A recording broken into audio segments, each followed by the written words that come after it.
ಸೌಜನ್ಯ ಅವ್ರ ತಾಯಿನೂ ಸಿಕ್ಕಿಲ್ವ ಸರ್? ಇಲ್ಲ, ಅವ್ರು ಯಾರು ಕೂಡ ನಾವಾಗೇನೆ ಹೋಗಿದ್ದೀವಿ ಬಿಟ್ಟರೆ ಇದುವರೆಗೂ ಕೂಡ ಯಾರೂ ಬರ್ತಿಲ್ಲ. ಇದು ಯಾವ ಕಾರಣಕ್ಕೆ ಅವ್ರು ಬರ್ತಿಲ್ಲೋ ಅಥವಾ ಯಾವುದಾದ್ರೂ ರೀತಿಯಾಗಿ ಅವರು ಮಾತಾಡೋಕ್ಕೆ ಶಕ್ತಿ ಇಲ್ಲದವ್ರು ಏನಲ್ಲ. ಅವರು ಸುಮಾರಷ್ಟು ಹೋರಾಟಗಳಲ್ಲಿ ಮುಂಚೂಣಿಯಲ್ಲಿ ನಿಂತ್ಕೊಂಡು ಅಭ್ಯಾಸ ಆಗಿದೆ ಅವ್ರಿಗೆ. ಬರಬೇಕಲ್ವಾ, ಬಂದು ಮಾತಾಡುವಂಥದ್ದು ಮಾಡಬೇಕಲ್ವಾ, ಅಥವಾ ಯಾವುದಾದ್ರೂ ಒಂದು ನೆಪದಲ್ಲಿ ಅವರು ನಮ್ಮನ್ನು ಕರೆಯುವಂಥದ್ದು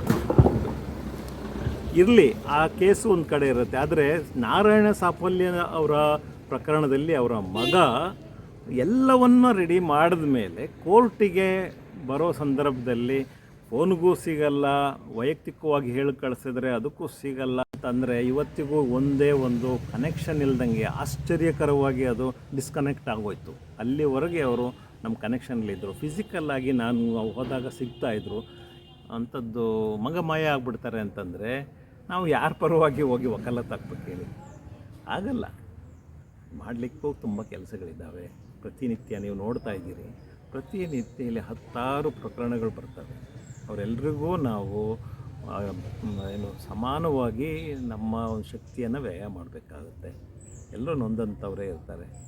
ನಮಗೆ ತುಂಬ ಎದೆಗೆ ಹತ್ತಿರವಾದಂತಹ ಪ್ರಕರಣ ಸೌಜನ್ಯಳ ಪ್ರಕರಣ. ಸೌಜನ್ಯಳ ಮೂಲಕ ಸಾವಿರಾರು ಮಕ್ಕಳಿಗೆ ನ್ಯಾಯ ಕೊಡಿಸ್ಬೇಕು ಅನ್ನುವಂಥದ್ದು, ಮತ್ತು ನಿಜವಾದಂತಹ ಅಪರಾಧಿಗಳು ಯಾರಿದ್ದಾರೆ ಅವರನ್ನು ಬಯಲಿಗೆ ತರಬೇಕು ಅಂತ ಹೇಳುವಂಥದ್ದು ಅಷ್ಟೇ ಒಡನಾಡಿಯ ಆಶಯ ಆಗಿತ್ತು. ಅದು ಇವತ್ತಲ್ಲ ನಾಳೆ ಕೈಗೂಡುತ್ತೆ. ನ್ಯಾಯ ಸಿಗಲಿಕ್ಕೆ ಸ್ವಲ್ಪ ವಿಳಂಬ ಆಗ್ಬೋದು. ಸಣ್ಣ ಪುಟ್ಟ ಬದಲಾವಣೆಗಳೆಲ್ಲ ಆಗ್ತಾ ಇದ್ದಾವೆ ಕೆಲವೊಂದು ಪ್ರಕರಣಗಳಲ್ಲಿ. ಅದರಲ್ಲೂ ಕೂಡ ಹಣಕಾಸಿನ ವ್ಯವಹಾರಗಳಲ್ಲಿ ನೊಂದಂಥವರ ಪರವಾಗಿ ಹೈಕೋರ್ಟ್ ತೆಗೆದುಕೊಳ್ಳುವಂತಹ ಒಂದು ನಿರ್ಧಾರಗಳಿದೆಯಲ್ಲ, ಅದರ ಸೂಚನೆಯ ಮೇಲೆಗೆ DG ಅವರ ಆಫೀಸ್ನಿಂದ ಎಲ್ಲ ಕಡೆ ಸುತ್ತೋಲೆಗಳು ಹೋಗ್ತಾ ಇದ್ದಾವೆ. ಸ್ಟ್ರಿಂಜೆಂಟಾದ ಆ್ಯಕ್ಷನ್ಗಳನ್ನ ತಗೋಬೇಕು. ಬಡ್ಡಿ ಲೇವಾದೇವಿ ಮಾಡುವಂಥದ್ರಲ್ಲಿ ಕೇಸ್ಗಳಲ್ಲಿ ಭಾಳ ಸೂಕ್ಷ್ಮವಾಗಿ ಗಮನಿಸಬೇಕು ಅಂತ ಹೇಳುವಂತಹ ಆದೇಶ ಎಲ್ಲ ಪೊಲೀಸ್ ಠಾಣೆಗಳಿಗೆ, ಆಯುಕ್ತರಿಗೆ ರವಾನೆ ಮಾಡಿರುವಂಥದ್ದು, SP ಗಳಿಗೆ ಹೋಗಿರುವಂಥದ್ದು ಇದೆಯಲ್ಲ, ಒಂದು ಒಳ್ಳೆಯ ಸಮಾಧಾನಕರವಾದಂತಹ ಸಂಗತಿ. ಅದರಿಂದ ಏನು ನ್ಯಾಯ ಸಿಕ್ಬಿಡ್ತದ ಅಂತ ಕೇಳೋದಲ್ಲ. ಈ ನ್ಯಾಯದ ಬಾಗಿಲು ಮುಚ್ಕೊಂಡಿದ್ದಾಗ ಯಾವುದೋ ಒಂದು ಸಣ್ಣ ಕಿಂಡಿ ಓಪನ್ ಆಗುತ್ತಲ್ಲ, ಯಾವುದೋ ಒಂದು ಸಣ್ಣ ಕಿಟಕಿಯಲ್ಲಿ ಒಂದು ಸಣ್ಣ ಬೆಳಕು ಬರೋದಿದೆಯಲ್ವ, ಅದಕ್ಕೆ ದಾರಿ ಮಾಡಿಕೊಡ್ಬೇಕು ನಾವು. ಅದನ್ನು ಮುಚ್ಚುವಂಥ ಕೆಲಸ ಯಾರೂ ಮಾಡಿಕೊಡೋದು. ಹೋರಾಟಕ್ಕೆ ಒಂದು ಲಿಮಿಟೆಡ್ ಆದಂತಹ ಒಂದು ವ್ಯಾಪ್ತಿಯನ್ನು ಇಟ್ಕೋಬಾರ್ದು, ಅಥವಾ ಒಂದು ನಮ್ಮದೇ ಆದಂಥ ಫೌಂಡೇಶನ್ ಹಾಕ್ಬಿಡ್ಬಾರ್ದು. ಇಲ್ಲಿ ಎಲ್ಲರನ್ನೂ ಸೇರಿಸಿ ಜನಸಾಮಾನ್ಯರ ಹೋರಾಟವನ್ನು ಮಾಡುವಂಥದ್ದು ಬಹಳ ಮುಖ್ಯ ಆಗ್ತದೆ. ಎಲ್ಲ ಸಿದ್ಧಾಂತಗಳು ಇಲ್ಲಿ ಸಿಂಕ್ರನೈಸ್ ಆಗಬೇಕು. ಎಲ್ಲವೂ ಮಿಶ್ರ ಆಗಿ ಎಲ್ಲವೂ ಕರಗಿ ಕಡಲಾಗಬೇಕಿದು. ಕಡಲಾಗಬೇಕು. ಇಲ್ಲಿ ಯಾರ ಬಗ್ಗೆನೂ ಮಾತಾಡ್ಕೊಳ್ಳೋಕ್ಕೆ ಅವಕಾಶ ಇರಬಾರ್ದು. ಇದು ನೋವಿನ ಅನುಸಂಧಾನ. ಹಂಗೆ ಹೋದಾಗ ಇಲ್ಲಿ ಹಪಾಪಿತನಗಳು ಯಾರಿಗೂ ಕೂಡ ಯಾವುದೇ ಥರದಲ್ಲಿ, ಅಥವಾ ಯಾರ ಬಗ್ಗೆ ಯಾರಿಗೂ ಡೌಟ್ಸ್ ಬರೋದಾಗಲಿ, ಯಾರೋ ಎಳೆಯೋದಾಗಲಿ, ಅದು ಇಂಥದ್ದೆಲ್ಲ ಮಾಡ್ತಾ ಹೋದಾಗ ಆಗಲ್ಲ ಹೋರಾಟ. ಅದು ಯಾಕೆಂತಂದರೆ ಆರೋಪಿಗಳ ಕಡೆಯವರು ಇನ್ನೇನೋ ಸ್ಟ್ರಾಟಜಿ ಮಾಡ್ತಿರ್ತಾರಲ್ಲ, ಅವರು ಆ ಸ್ಟ್ರಾಟಜಿ ಮಾಡಬೇಕಾಗಿದ್ದೇ ಇಲ್ಲ. ನಮ್ಮ ಈ ಇಸಮ್ಗಳಿರ್ತಾವಲ್ಲ, ಇವೇ ನಮಗೆ ತೊಡಕಾಗ್ಬಿಡ್ತವೆ. ಅನುಮಾನಗಳನ್ನ ವ್ಯಕ್ತಪಡಿಸುವಂಥದ್ದು ಸಮಯಗಳಲ್ಲ ಇದು. ಪ್ರತಿಯೊಬ್ಬರನ್ನೂ ಕೂಡ ವಿಶ್ವಾಸಕ್ಕೆ ತಗೊಳ್ಳುವಂಥದ್ದು ಮತ್ತು ನಂಬುವಂಥದ್ದು. ನಂಬಿ ಕೆಟ್ಟವರಿಲ್ಲವೋ ಮನುಜ ಅಂತೀವಲ್ಲ, ನಂಬಬೇಕು ಅಷ್ಟೇ. ನಂಬಿಕೆನೇ ಇಲ್ಲ ಅಂತಂದರೆ ನಾವು ಸಂಬಂಧವನ್ನು ಬೆಸೆಯೋದು?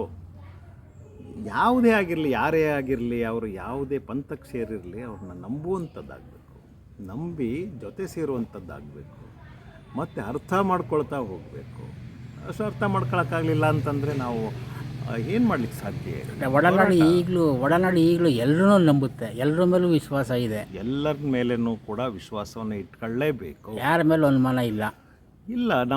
ನಮಗೆ ಹಿತಾಸಕ್ತಿಗಳೇ ಇಲ್ಲ ಅಂತಂದಾಗ ಈ ಅನುಮಾನ ಅಥವಾ ಅಪನಂಬಿಕೆಗಳು ಅಥವಾ ಅವ್ರನ್ನ ಸೇರಿಸ್ಕೊಳ್ಳೋಕ್ಕೆ ಇಲ್ಲದ ಒಂದು ಕಾರಣಗಳನ್ನ ಒಡ್ಡುವಂಥದ್ದಲ್ಲ, ಅಥವಾ ನಮ್ಮದು ಶ್ರೇಷ್ಠ ಅನ್ನುವಂಥದ್ದು, ಅಥವಾ ಅವರು ಪರಕೀಯರು ಅಂತ ಹೇಳುವಂಥದ್ದು, ಗಡಿಯಿಂದ ಹೊರಗಡೆ ಇದ್ದಾರೆ ಅನ್ನುವಂಥದ್ದಿಲ್ಲ. ನಾವು ಅನಿಕೇತನದ ದಾರಿಯಲ್ಲಿರುವಂಥದ್ದು. ನಾಗುನಿ ಅನಿಕೇತನ ಅಂತ ಹೇಳಿದಾರಲ್ಲ ರಾಷ್ಟ್ರಕವಿ, ಆ ದಾರಿಯಲ್ಲೇ ಇದ್ದೀವಿ ನಾವು ಈಗ ಅಂತಲ್ಲ, ಯಾವಾಗಲೂ ಇದ್ದೇವೆ. ಈ ಸಣ್ಣತನಗಳನ್ನೆಲ್ಲ ಬಿಟ್ಟು ಹೊರಗಡೆ ಬಂದಾಗಿದೆ.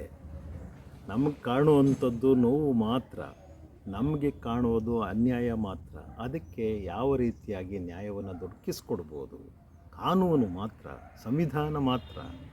ಯಾಕಂದರೆ ವಾಸ್ತವ ಅದು ಈ ದೇಶದಲ್ಲಿ ನಡಿಬೇಕಾಗಿದ್ದು ಅದೊಂದೇ. ಅದು ಬಿಟ್ಟರೆ ಬೇರೆ ಯಾವ ದಾರಿಯಲ್ಲೂ ನಾವು ನ್ಯಾಯವನ್ನು ಕೊಡ್ಸೋಕ್ಕಾಗಲ್ಲ. ತಪ್ಪದು. ಬೇರೆ ದಾರಿಯಲ್ಲಿ ಹೋದರೆ ಅದಕ್ಕೆ ಬೇರೆ ಅರ್ಥಗಳು ಬರ್ತವೆ. ಅವ್ರು ಬ್ರ್ಯಾಂಡ್ ಆಗ್ತಾರೆ, ಅವ್ರು ಬೇರೆ ಬೇರೆ ಥರದ ಬ್ರ್ಯಾಂಡ್ಗಳಾಗ್ತಾರೆ. ಒಡನಾಡಿ ಮೊದಲಿನ ನಿಲುವಿಗೆ ಬದ್ಧತೆಯನ್ನು ಹೊಂದಿದೆ. ಖಂಡಿತವಾಗ್ಲೂ ಅದಕ್ಕೆ ಯಾವುದೇ ರೀತಿಯಾದಂಥ, ನನಗಂತೂ ಯಾವುದೇ ಡೌಟ್ಸ್ ಇಲ್ಲ. ಜನರಿಗೆ ಯಾರಿಗಾರು ಇದ್ಕೊಳ್ಳಿ, ಆದರೆ ನಾವು ಒಂದು ಸಲ ಹೇಳಿದ್ರೆ ಅದಕ್ಕೆ ಬದ್ಧವಾಗಿರ್ತೇವೆ.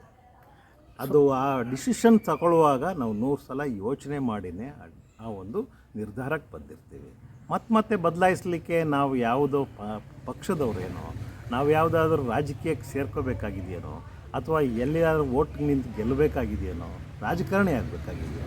ನನಗಿರೋದು ಒಂದೇ ಒಂದು ಅಸ್ಮಿತೆ ಏನು ಅಂತ ಅಂದರೆ, ಸೋಷಿಯಲ್ ವರ್ಕರ್ ಅನ್ನುವಂಥದ್ದು, ಸೋಷಿಯಲ್ ಆ್ಯಕ್ಟಿವಿಸ್ಟ್ ಅನ್ನುವಂಥದ್ದು, ಅದನ್ನು ಉಳಿಸ್ಕೊಂಡು ಹೋದರೆ ಸಾಕು. ನಮ್ಮೊಳಗೆ ಇರುವಂತಹ ನನಗೆ ನಾನು ಆನ್ಸರಬಲ್ ಆಗಿದ್ದರೆ ಸಾಕು. ಅಷ್ಟೇ ನಾನು ನೋಡುವಂಥದ್ದು. ಬೇರೆ ಯಾರು ಏನು ಮಾತಾಡ್ತಾರೆ ಅನ್ನುವಂಥದ್ರ ಬಗ್ಗೆ ನಮಗಂತೂ ಚಿಂತೆ ಇಲ್ಲ. ಸ್ವಪ್ರತಿಷ್ಠೆಯ ಕಾರಣದಿಂದ ಒಡನಾಡಿ ಯೂಟರ್ನ್ ತಗೊಳ್ತು ಅನ್ನೋ ಆರೋಪ